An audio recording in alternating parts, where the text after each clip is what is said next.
Awesome. Carolyn, thanks again. I absolutely love connecting with you on the just really big scope thought process. I'm glad we could do this again. This is Thank you. great. I enjoy it as well. Thanks, Paul. Appreciate it. So today we were talking about communication, and this can expand into communication one to many, one to one. But I think I want to start in the sense of kind of this like one to one communication. Okay. Now, I think as humans, we can all identify with the fact that we've walked away from conversations feeling stupid or embarrassed or those deep. Yeah. Or on the other side, we're like, you rehearse a conversation in your mind, and I'm going to say this, I'm going to say that. And then you get there and you start having a conversation with it, and it all falls apart and nothing comes out of your mouth. So I would imagine most people can identify with some level of that. Right. But I'm just going to go off on a little bit of just a little bit of talking points on where interpersonal communication is, because overall, when somebody, let's start with the other, because where is somebody showing up as they're coming, I'll say approaching, I don't want to say coming at you. I don't want to make this as if this is a bad conversation, because it's not all, but somebody's approaching you. They have a desire. So we'll start with the other. So influence from another. They have a desire. What is that desire, and where are they coming? Are they trying to, let's say, convince, manipulate? Are they trying to sell me? As you're receiving this, now we do this inherently, whether we have awareness of it or not, and awareness is always comes up in our conversations, and we'll touch on that too, but is intuitively and instinctually as humans, we receive this, and but we start judging, like what's the framing, what's the context of this conversation, what is that, where are they going? What's the deliverable? Is it something internally? Are they looking for support? Are they looking for me to actually do something or buy something or use a resource? So there's the identification. So we're sitting in this window many times. And again, I really have a little bit of a framework that I'll share here and we can expand on this or not, but I start with a little bit of when I'm talking to other people about interpersonal communication, I start with giving them a little bit of a tool, and it's a recognition. And again, we're already doing this. One is, what's that level are we talking about? Are we talking about the 32,000 foot overarching view, very nebulous, very etherical? Are we talking about the very technical? This is like to an engineering schematic level. And then is it a creative thought? Are we talking about strategy and big picture? Are we talking about logic and really the steps that are going in that? So you're identifying this. And I'm giving the bookends. Essentially it's usually in between these things. And the third really kind of measurement, I would say, is, are we talking about time? What's the time frame? Where does this sit on the time frame? Meaning, are we talking about the past, the present, or the future? Are we beating up something that happened already? And what are we trying to achieve out of it? Are we talking about something in the future? Are we talking about the right now? So as we assess these things, it's the internal response. So it's, do I have the capability of delivering this? What's my motivation? What's the opportunity zone? And I hate to say it, as humans, we're going to instantly be put in a position to feel like there's some other response delivery in this window. But there's definitely a little bit more I have to add. But I want to really engage you with this, because I'm just ranting on and on about this. But I guess thinking about this, and I know that some of the work that you do with vision and delivery and helping people to capture that focus in this. Now, communication and vision, there's obviously a correlation there. But I wanted to start with some of the stuff. So here, how about a really simple question? Yeah. Have you ever felt stupid in a conversation or embarrassed walking away? Oh, of course, right? Like I'm sure. I'm trying to, like, I don't know if I can recall one from like offhand, but I think that stems from a situation where perhaps it's the person I'm speaking to, maybe that person like intimidates me, and then I get in my head and I'm more thinking like, what do I say? What's the answer? Rather than staying present in the moment and truly listening to what that person is communicating. I think that's a common occurrence, right? Where we're in our heads thinking back, how do I respond to this? How do I respond to this? Without actually staying present and listening. Like, Oh, I like that. Fixed learn. in that reactionary zone, Right. rather than truly understanding. And we'll bring up the awareness again. Having enough awareness and that internal pause to gain our field awareness, gain our understanding and our position. Where do we stand in this situation? And I say there's obviously there's many different positions we can be in too. Is I'll go do a couple different things. One is how we're showing up. This is a family. Obviously, somebody's known you your whole life. They're going to talk to you a little bit different. You're Sure. going to respond a little bit different. You're obviously bringing some of your past. How are you showing up? And those responses are going to not just be about this subject. You're going to bring a whole litany of influences from your past forward, obviously. And then there's couples and partners too in that arena. And then there's the work environments. What's the requirement of the positional influence that we're carrying? Is this the client? Is it a boss? Is it I'm the boss? Or is it, where do we hit on those charts? But I do what you said about you said just becoming present within that moment. Is that Yeah, truly being present in the moment. And I think it's when we get away from that present moment, that's when you're talking about an embarrassing situation or going poorly or awkward. It's when you step away from that and then maybe you get carried into certain stories in your head, or like you said, bringing past influences in. For example, let's say you're talking to someone of authority position and maybe they say something where you don't know the answer, right? So right? instead of just being present with that and thinking like, oh, I don't know the answer, if that triggers something like, oh my gosh, they're going to think I'm stupid since I don't know the answer. And then all of a sudden you start coming up with all these stories, and it may take you to the past of another moment where, oh my gosh, I totally failed in this situation because I felt so stupid. And then you go through this, like, down this bad rabbit hole. But really, if you can like truly stay focused and grounded, like being present in that conversation, I think it could be something. I don't know the answer to that right now, but I can. That's a great question. I can certainly find out. And when you are present, you tend not to get pulled down those negative stories, which then you start feeling bad internally. I think that's a great skill. And again, that all stems from awareness, right? So just, am I being present, or is my mind racing? I think that's a very powerful That's tool. you touched on something really interesting because we start making things up. Like you said, Yeah. I think I don't remember how you said it, but it was like we'll pull a story, we'll make Yeah. something up. But there's a big truth to that. When you ask, say, an employee or a partner, whatever that is, to recall a situation, Mhm. and or we get to we're asked by, let's just say that a boss situation or somebody of authority is trying to dive in and dissect something that happened, whether it was yesterday or 2 months ago. And what happens is, I think a lot of times, I've seen it so many times, where people start filling in the blanks of what we think this person wants to hear. Yeah. So we start almost concocting a catch-all, a number of catch-all answers, and we start our imagination or the imaginary act of what we're creating in real time is absolutely monumental. It's insane, Right. and not insane in a bad way. I'm just saying it's a wild thing because the simplicity of what we're talking. So right now we're just specifically talking about something in the past. We're trying to bring to the present. Somebody's dissecting it. Why? What? Where? What? Maybe you have to answer for it Sure. in real time. The reality of it is that we're working on our programs, we're working in our either our comfort zones or whatever that is, or we're just working on what we do every single day. Just something happened. We're not necessarily, might not have been aware of it. And out of 100 things we did right, one thing went wrong. Now this one thing is on the And you're table, focused on and that.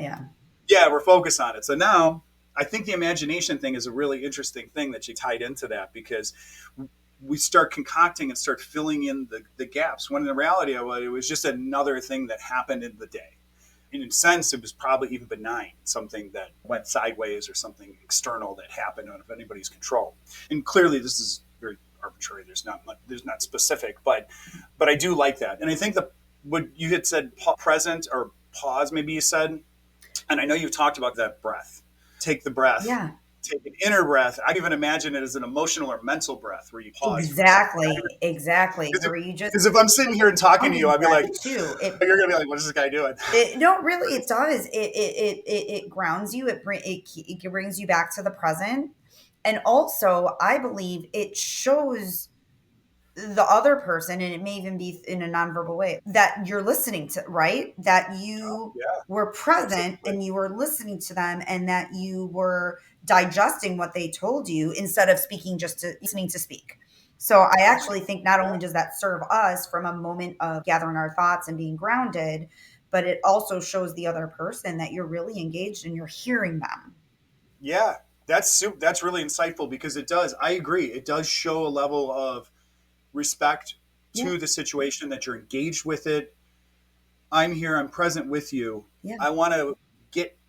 I want to solve or get further down the line or whatever the result that can be delivered in that conversation. I want to do that with you instead of putting up a wall or being combative or defending and retreating immediately. Right. You're actually there. We're here. Like we're talking. I want to do this with you. So that's a phenomenal point. That giving that situational conversation the respect and intention it deserves at that level. So that was great. And Yeah. even if it's something, let's say it's, I don't want to say contentious, that's probably a little bit too strong of a word, but let's say it's a little bit less contentious, but a little bit of a situation. If you start reacting and take it up to their level and start being defensive and going back, that is not going to warrant a good result. But if Yeah. you could remain calm and, okay, in your head, I'm going to be grounded, I'm going to pause, I'm going to be solution oriented. I may not have that solution this second, but in your beingness, in your like how your all your nonverbals are coming across, when you could remain calm, that will likely de-escalate the situation versus if, oh gosh, I have to come back and defend myself, and that just being aware of that can create a much more positive outcome. Yeah. That Yeah. and I like that you tie the nonverbals into that too because Yeah. that's us as humans. We pick up on micro expressions. We pick Yeah. up on things whether we're aware of it or not. Sure.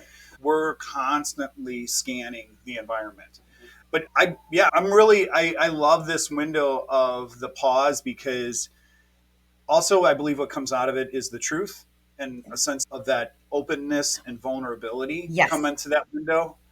And I'm if I pause, I'm going to be less likely to start making things up like I was demonstrating before. Yeah. Is and if I'm vulnerable, I don't. The answer is I don't know right now, or I don't know what the information I have right now. So Yeah. let's either work through it Exactly. together, let's come back, And I because that's feel the other thing too is that we can feel like we're being questioned on a number of things, and either a we don't know the answer or we have the answer, but we don't understand the context or the framing of where those all the answers of the days and all those little personal little data points we have, how they fit into it. So the pause is going to give us that allowance to I'm okay. We're gonna do this together. I'm gonna hold up for a second. I don't know this, how it affects this, or why we're so. Let's and I because it also gets into too. If you become defensive or you try to retreat, uh, there's a big statement there. That's the non. That's that those nonverbals, and Sure. there's And think that's if you're like on the receiving end of that too. I love what you said that when you pause, that may show that you're like more open and vulnerability and just, I don't know the answer right now, but I'll get it. I'll find it. If you're on the receiving end of that, wouldn't you way rather receive that response than have someone just make something up just to appease you at the moment? Like always think about absolutely what you would like if you were on the receiving end of that too. So same yeah. thing. We all want to be heard, right? So if we want to be heard, like we get to hear other people and stay focused and present in that moment. And most people, again, value the openness, the transparency, and the honesty in saying, I don't know. But again, when we're in integrity with ourselves and our values, like we'll find out. And I don't know, I'm going somewhere else with this, but I'll No, find no, out. And by when, show them that yeah. I'm serious. Like this is, I find out something that's reasonable for you. I will find out by when, and then you honor that. You say your word, and that's how you We, build trust.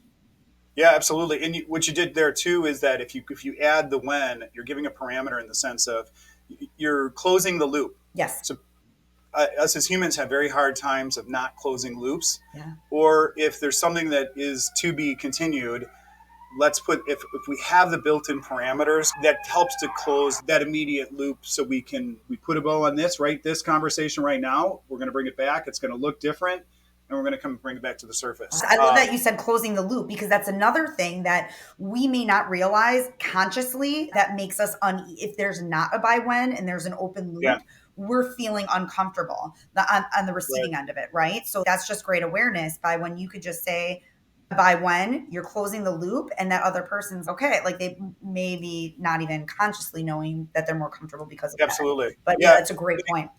Yeah, and it creates that agitation in there, or just the uncertainty and Yeah, insecurity in the environment, even if it's a low level. Because you're also talking about what are the stakes of the conversation. So most conversations we have don't have very low stakes in them, but there are some that feel bigger. They sure. emotionally they feel much bigger, and it's that this gets a little bit off, but it's really those two. Well, just I don't want to say two sides because not every conversation we're talking about has opposition, like you to your point. But there's perspectives and there's goal sets that if one person is initiating this conversation, there is a goal set of what that is. The other person is what is the deliverable if they're not trying to shift it back. But then it's taking ownership.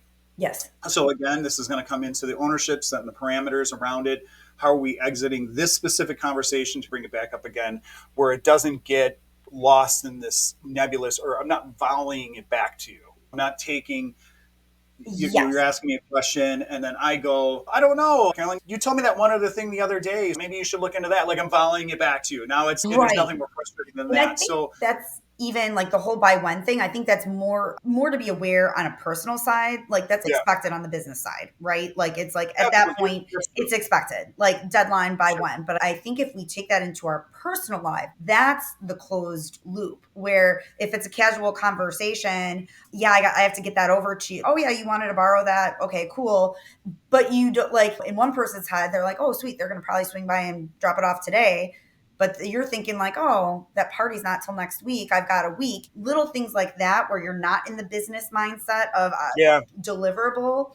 That's just great awareness to bring into your personal conversations that you'll yeah, see. I think it brings more ease to communication when you look at it yeah, that way. Plus you're giving yourself that deadline, so you're like, okay, in your head that's what it is, and again it's communicated, it's expressed to that other party, and yeah. that's how like personal relationships I think could. And that comes under the umbrella of like expectations, I would Yeah. imagine. Where I'm thinking of it too is that expectations, setting good And not expectations with yourself. assuming, not assuming, right? Yeah, that We do that assumption. all the time. That's right. There's an idea. Somebody says that example. Right. Can I borrow this? Party's not for a month from now, so you're just let's kick it down the Yeah, road. you're like, I got Years time, later, and but all of yeah. a sudden somebody's showing up at your door and said, "You said I could come over. You said I could do it," and it was like I didn't realize it was right now. Yeah. But it's like a silly little, playful little, but that bubbles out. Those expectations tie into the closed loops, or where is this going to come back? So you walk away from a conversation feeling at least there's something solidified, whether it's not the answer that was approached, whether it's not the answer that you want to deliver,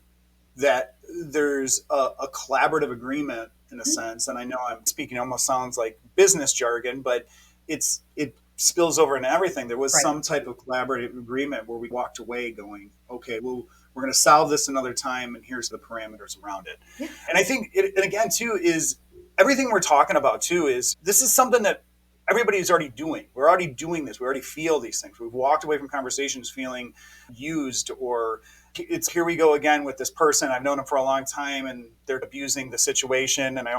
And a little bit of reframing of it, setting your own personal, changing the environment of what it was today. So now that's a repetitive, that's something a known person. Mhm. Then there's the unknown and where those answers lie too. But I don't want to get too divergent off of the framework. But I think too is it comes into, again, as I'll tie it back a little bit to what I was talking about before. From I know that I'll reference business. I've worked with another people, and I was like, maybe they felt a little intimidated by a situation, and I said, okay, it's okay to. This comes back to exactly what we said. I said it differently, but it's be present. Mhm. But it's okay to pause in the conversation Yeah. to gain clarity of where we're at. And this is the level. Are we talking about something very creative, very wide range, big picture? Or are we talking about the specific? Now, where it can go, this I'll talk a little bit. Let's talk. I want to touch a little on the dark side of it. Somebody's trying to Sure. manipulate you. Somebody's trying to get something out of you. Somebody's trying Okay. to sway you, convince you, or throw you off your horse in the proverbial sense of.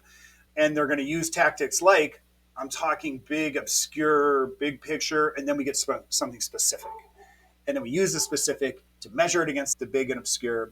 And I think having the sense of it's go right back to the simple, the pause, the breath, the internal breath, the mental, emotional breath, whatever that is, and understanding and having awareness of where this person is jumping around on this. And I have this imaginary chart. What I was saying is, what's the level? Is it a creative left brain, right brain? And is it, what's the time perspective? Where's the timetable? And if they're jumping all over, at least you have awareness. Yes. You, even if there's a situation you may feel like, I'm gonna have a bite taken out of me here. I'm gonna feel uncomfortable. I'm not gonna get out of this conversation feeling warm and fuzzy. At least you have some awareness. I love that.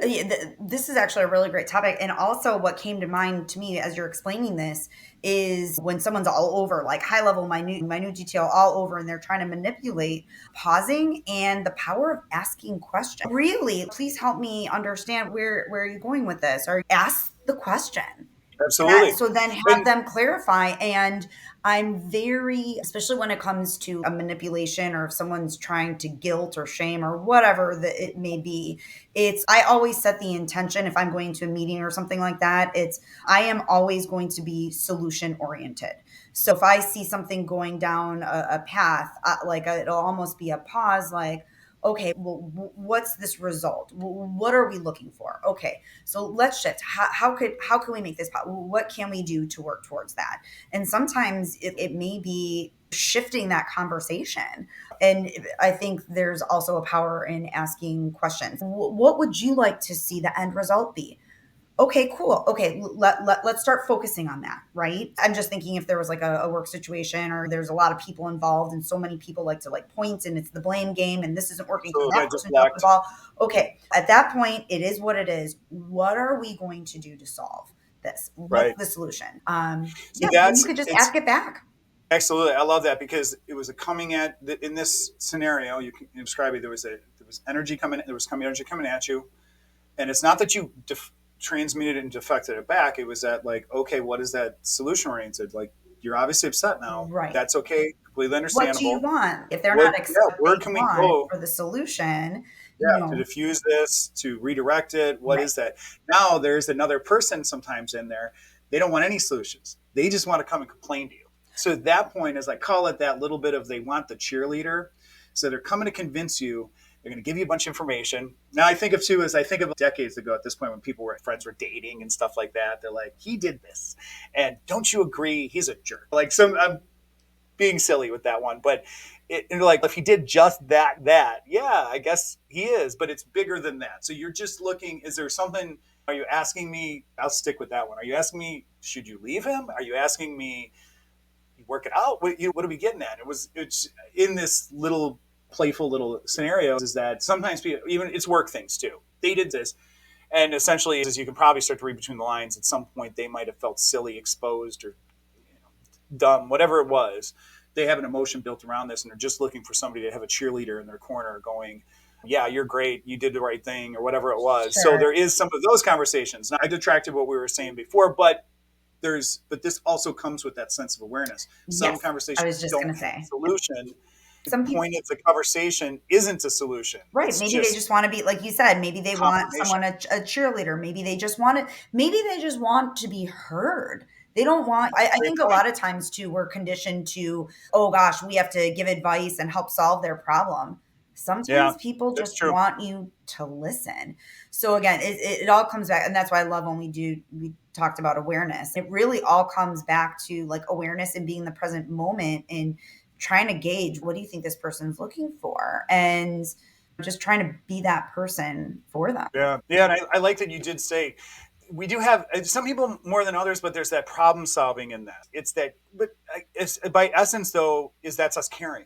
Right. We're engaged and we care in You this, care and about you this want to give person. them the solution. You're like, you're upset. I care enough to want to help solve this, but then you're like, oh, there is no solution. You just want. But I do like that you said you want to be heard, because in a sense, I think I was making it a little bit. I was almost being a little bit more maniacal in my view there.